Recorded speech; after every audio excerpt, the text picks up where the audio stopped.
Wars still makes it, and some of these things. What do these movies all share? Seems like every one of them is sharing something. Let me go over that list again. You can add Gone with the Wind and Star Wars to this if you want. So we've got Avatar and Titanic, the Avengers, and Harry Potter, Transformers, Lord of the Rings, Batman, Pirates of the Caribbean, Toy Story. Dedicated fan base. Dedicated fan base, definitely, definitely. What else do we got? Star Wars didn't have a dedicated fan base. Heroes Day. It didn't when it started. Yeah, it's the first movie that has outsold all the others. The first movie of Star Wars outsold every other Star Wars movie if you adjust for inflation. And it didn't have a dedicated fan base. Until now. Until now. But the movies now don't sell as many as Star Wars originally did. No, symbols were crap. So what do these movies share? Hero's Journey. Fantastical elements. Supernatural. They take us to a different time and place. Yeah, right back here. I think it's also they're taking kind of mundane things that we see every day and making them different. Okay. Yeah.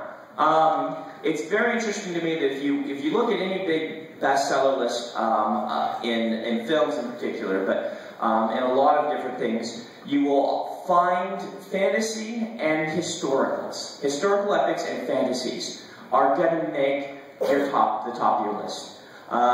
You should maybe find it interesting then that when people really get into a fantasy, they stop talking about it as a fantasy, they start talking about it as a historical. You can listen to the Lord of the Rings commentaries with Ian McKellen. I remember sitting there and listening. The commentaries are awesome. The actor commentaries, the Hobbit guys are just hilarious. But you listen to them, Ian McKellen's like, well, this is not really fantasy. This is a history in a world that just doesn't happen to exist. And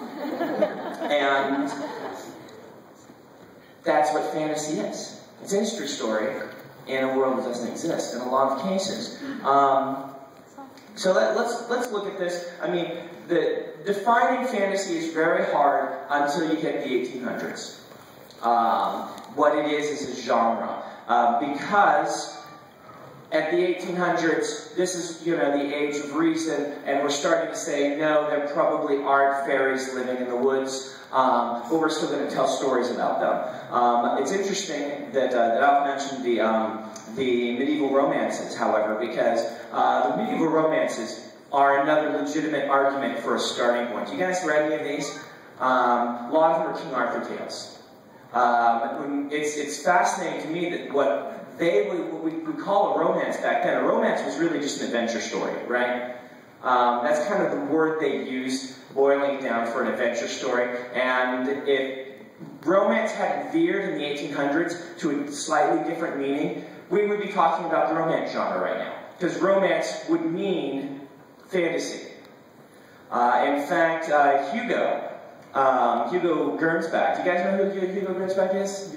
You've talked about him to your class, right? So this is one of the foundational editors, and is the person that we credit science fiction to, like the term science fiction. He started out by calling it scientific fiction. I can never say that word right, which is, I'm glad we changed it. Scientific fiction. And he called it, he said, is a charming romance intermingled with scientific fact and prophetic vision. Romance was still back then, even in the early part of the 20th century, romance meant adventure story. A charming romance is, a guy who shoots in a rocket to the moon and has an adventure. A charming romance is the John Carter stories. This is a charming romance mingled with perhaps some kind of scientific vision. Back in those days, fantasy and science fiction were not divided. Fantasy really began when they started to divide. They called it weird, the weird. They didn't know, it's like Lovecraft. Is Lovecraft really science fiction? Is he prophetic? Well, unless you actually believe that ancient creatures that used to be gods are turning people into monsters in New England, then he's probably not actually prophetic of the future. So what is he? And they have to define, okay, what is this? They call it the weird. And somewhere in there, maybe Professor Alf over here knows, somewhere in there, it became the word fantasy instead. Do you know where that started? When did they start calling it fantasy?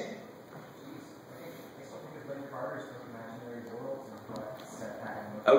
Okay, so, yeah. I kind of, the fantasy genre I look at, actually, personally, as a, and we're going to get into more questions of what makes us fantasy, but just for your little history lesson, the fantasy genre, really, it's Tolkien. It's Tolkien's fault. Not that he was the first. In fact, he was far from the first. And we'll talk a little bit about some of his inspirations and things. But he was the first major market force for adults in this genre.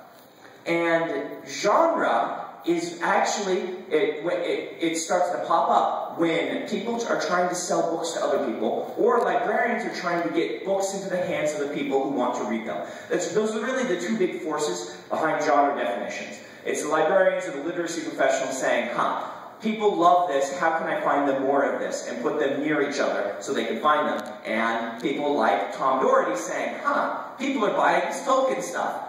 Let's sell them some more. And it was because of Tolkien that the fantasy genre really took off. You can argue back and forth, but we really kind of look at Ace books as one of the major first imprints for fantasy, and Ace started in the early part of the 70s. Because if you remember Tolkien, the big Tolkien thing happened in the 60s. And everyone in marketing is like, where did this come from? What is this? Fantasy is this fringe thing, right? It's this fringe thing that the science fiction people sometimes read, and also that the kids read. And suddenly, people are spray painting graffiti in subways about Frodo. Who's Frodo, and how can we sell him to people?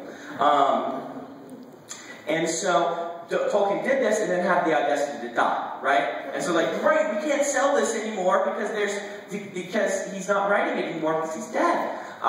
So what do? Well, they started creating fantasy stories. And personally, I look at the late 70s as a turning point, specifically around 78, because in 78, 77, 78, 79, you had a bunch of major things happen. You had Star Wars, and we can go the rounds about whether Star Wars is a fantasy or science fiction, but hint, it's a fantasy. It really is. It really is a fantasy. It's a charming romance with no scientific, prophetic vision. It's the charming romance with instead the weird. We had the release of Sword of Shadow, and we had the release of Lord Fowl's Day, which were two very deeply Tolkien-inspired books where the publishers were saying, we need more like Tolkien, and they kind of split the genre in really interesting ways into kind of the lighthearted adventure. I love Terry Brooks' stuff, but it's lighthearted adventure, and the deep angsty epic, right? And released both of those books, and they both were bestsellers. And this is kind of where I look at it. It's not the start of the genre, but this is where really, this is a big turning point. Tolkien comes out, and then we have the release of these two books, and suddenly fantasy is a viable genre for adults to read. Even through the 80s, though, it was kind of still, it's only until recently that a lot of this stigma has gone away. So let's talk about this. What really, so on my definition of fantasy, we've got intention, right? Intention. That's something that didn't come up here, but as a writer, looking at this, your intent to write a fantasy novel is very important. If you think you're writing a history, you're not writing a fantasy novel. If you think you're telling a true story, you're not writing a fantasy novel, even if it has fantastical elements. Case in point of Plato, he mentions fantastical elements a lot. All right, he writes about Atlantis, he writes about nymphs, he writes about all these things in his dialogues. He mentions them as if they're real things. That doesn't make the Phaedrus a fantasy novel because one of the dialogues they're talking about running off with the nymphs. It doesn't, because that's not the point, that's not the intention, and they're taking these as if they were fact, or they're just metaphors for their lives. And he's not trying to write a fantasy novel. The Phaedrus is nonfiction. It's not fantasy. The Bible is nonfiction, not fantasy. Even if you believe that what it's saying is true, the people who wrote it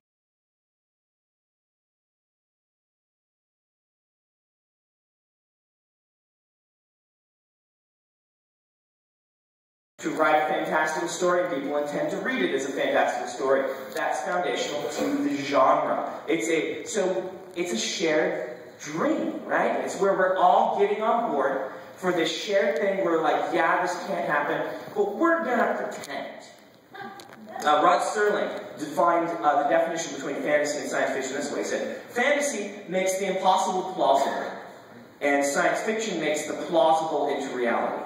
Right? I should actually quote it exactly, but it's something like that. I'm never very good at these exact quotes. Fantasy is the impossible made probable. Science fiction is the probable made possible. That's Rod Serling. Which I've always found to be a pretty good definition of what the genres are doing. Let's talk about this. So, one of the major turning points for fantasy, in my opinion, is... I'm just checking my time. Wow, I'm almost out of time already. This is what happens when you spend too much time thinking about this stuff. This guy named George MacDonald. Did you talk about George MacDonald in your class? Okay, oh, that's right. We need to get you a fantasy class so you can talk about George. George MacDonald is really good. You guys should read him. He's really, among the fantasy and science fiction circles, we point and say, okay, this is the first fantasy. This guy writing in the 1800s, where he was actively creating new fairy tales, both for children and adults. Things that hadn't existed. It's not like he's dredging up Grimm and rewriting Grimm. He's saying, okay, I'm going to create something new. And that's really our beginning. There may have been others that just didn't get as popular, but he's mentioned by both C.S. Lewis and Tolkien as the inspiration for what they decided to do. They read those, and Lewis just wrote tons of stuff about how awesome George MacDonald is. The difference here being, so what's the difference? What's he doing besides intention? Why are the top movies of all time fantasy and science fiction movies or historicals? What are these doing? What do we love about these? What is it? Why? Fine, yes, back here and then over here. Fantasy has elements that are relatable to us. I mean, you've got like this hero going on his journey, you've got all these trials. You can relate to like how he's feeling, and how he's suffering, and how he's growing from it. Okay. Can you do that without being in a fantasy though? Yes. Yeah. Yes. You can. Okay, yeah. But you could do a total our world, like, I mean, no fantastical elements hero's journey. And you could write really relatable people in an our world story. So aren't the top movies of all time things that did what you just said in our world? We're escaping reality. Okay, we're escaping reality. That gets into escapism. We can escape from reality with James Bond, right? He's an action star. He's an action hero. And yet James Bond isn't on this list. You can escape reality by, having a movie set in Hawaii that's got all this, but that's not what's on this list. So why are these on this list and those aren't? What is it? And I'm not sure I have the answer. I'm just making you answer hard questions. Sense of wonder. Okay, sense of wonder. And that's not one that we really brought up on here, but I think it's really important. I'm going to erase all this, but it's really important, and I'm glad you guys did all that work. This is what I feel like when you throw one of my books away. Wonder. You never do that, right? Okay, sense of wonder. What else is this doing? We're going to go over here and then down here. You don't actually need fantastical elements to make a story of fantasy. Say, you're working a dead-end job 9 to 5 in a little cubicle in an office and you dream of going to the beach. Right. You write a creation story about going to the beach, and that is a fantasy, because that is your fantasy to go to the beach. Yep, okay. That's definitely within the realm of what we would use the word fantasy for. But fantasy also has a dual meaning as the genre that you could stuff all these things into. The story of a person who wants to go to the beach, is working a day job, and finally gets to the beach in the last chapter, would that be shelved in the fantasy genre? Probably not. And so we're kind of looking at what makes a genre. Yes, the definition of the word fantasy is a fantasy that that guy would have, but it wouldn't go in that genre, and it probably wouldn't end up on this list of the top movies of all time. Maybe you could make that one, But I'm kind of looking at saying, what is it? For me, part of it is that, like, I mean, take Avatar Dances with Wolves. Mm-hmm. Very similar stories, and yet I think part of what makes Avatar so much bigger is that it's easier to not get hit over the head with a message about the oppression and racism when it's not everything you see every day. Okay. You're hitting at one of the things that a lot of the scholars like to talk about fantasy, which is the ability to tackle difficult topics in a safe way. And I don't want to write that whole thing on the board. I'm not sure how to say that. But fantasy does. Let me talk a little bit about this idea. This is really fascinating about fantasy. Fantasy, in science, we have these things that we call controls. Right? If you're going to do an experiment, you try to control.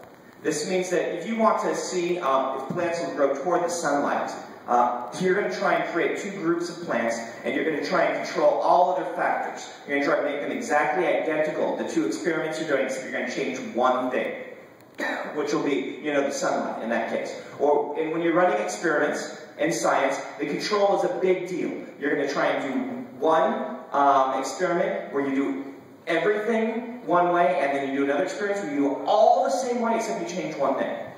Well, fantasy has an interesting relationship to this, in that we can kind of control. It's kind of a stretch, but this is my science background. We can kind of control in that we can write a story where everything is unthreatening. It's off in a different world. It's removed from our daily life. It doesn't have all these triggers. And then we can control for everything but this one thing. You say, I'm going to tackle this topic. And because it's happening in the secondary world, because, instead of dealing with people who are black or white, you're dealing with people whose eyes are different colors. You can talk about this in ways that abandons all of the baggage of racism that we are dealing with, and dig into some of these things in a non-threatening way that allows us to approach the topic in a less charged way. So we can actually kind of dig into this topic. And I think this is something wonderful that fantasy does. I don't think it's something fantasy has to do. I think it's something wonderful that fantasy often does. And it's one of the reasons I like writing fantasy. And I would certainly put it as a definition of what makes some of the great fantasies great. But I don't think it's a definition. I think we're low enough on time. I just want to talk about the sense of wonder. And whoever mentioned that, who mentioned that? If you listened to my lectures before, did you steal that from me? The sense of wonder. I see a sense of wonder in all of these things. And I look at fantasy as the genre of the sense of wonder, the genre of imagination. Now we hear Willy Wonka singing. When we write, when we do fantasy, this, I really think, is at its core what we're trying to do. Because this is what we can do, the idea that this is a world we all accept. Remember definition number one? We all accept is not real and could never be. We all accept that when we go into this. And then we want to read about the things that could never be. That's what fantasy is about. And that at its core is what's going to make fantasy. Things that could never be and have never been, that are impossible. We all accept that, and we all want to pretend for a while that they are possible. And that's what we read for. And that's what this is. And it's a shared thing. It's a thing we all do together. And the reason we're doing it is because I honestly believe that when we approach these things, we are trying to look beyond the world we have now and try to imagine. We're trying to do, I call it crunches for our imagination, right? This is weightlifting for our imaginations. And just like going to the gym and building muscles prepares you for times when you need to use those muscles. Fantasy is the heavy weightlifting that we do for our imagination, to stretch our imagination, to find that sense of wonder and expand our vision, so when it comes time in the real world to look beyond what exists right now, we have a greater capacity to do that. And this is the definition of the genre. This is why I write it. This is why I read it. People are so infatuated with the real. Alf's talk about this was wonderful.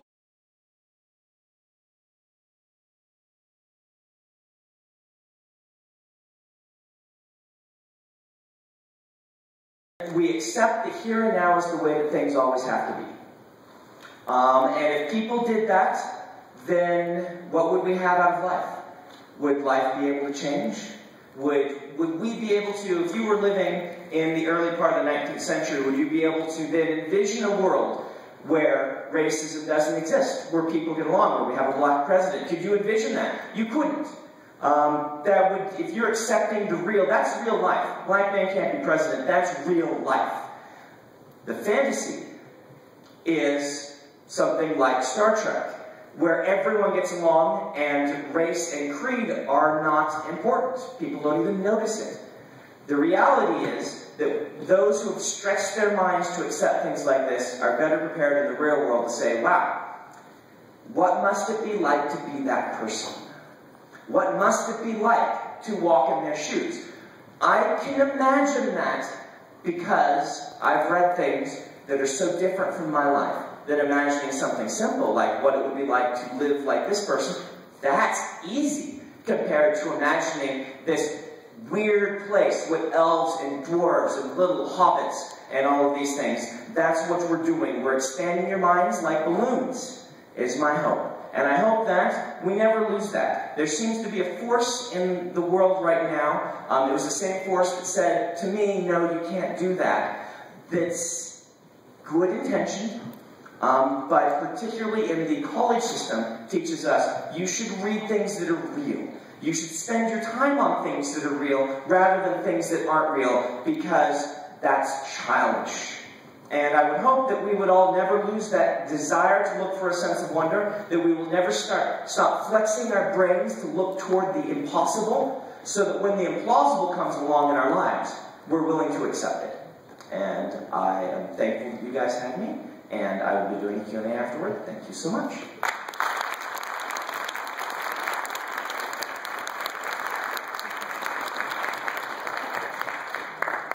Well, we have a number of events coming up, including the Q&A with Brandon. One thing I wanted to suggest to you all is the library store right over here on your right is selling advanced copy sales of Memory of Light. Not the actual book, I'm sorry. Exactly. So we have book plates that say World of Fantasy with Brandon Sanderson that you can go in and pay ahead of time and get the book plate, and you will then get the copy. You can get the book plate signed, and then we'll come back to the library store to pick up your copy when it comes. So if you're interested in that, the library store is just off on your right here. Also, we've got a costume contest that's going to take place here in the Urban Room for all ages. It's